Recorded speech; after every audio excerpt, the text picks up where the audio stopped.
আমরা প্রায় শুনে থাকি অমুক দল ক্ষমতায় গেলে কোরআন সুন্নাহ বিরোধী আইন করবে না, কাজেই ওই দলকে ভোট দিতে হবে।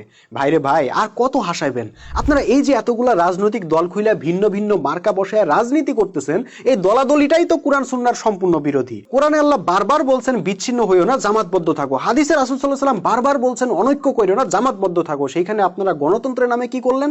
জাতিটারে কাইটা টুকরা টুকরা করলেন। একটা দেশের মধ্যে 100টা দল খুললেন, সবগুলা দলের আলাদা আলাদা নেতা, আলাদা আলাদা কর্মসূচি, আলাদা আলাদা স্বার্থ। এরপর জনগণকে বলতেছেন আমাদের দলকে ভোট দাও, আমরা কোরআন সুন্নাহ বিরোধী আইন করব না। ভাই, ইসলামের সাথে এই তামাশা করা বাদ দেন।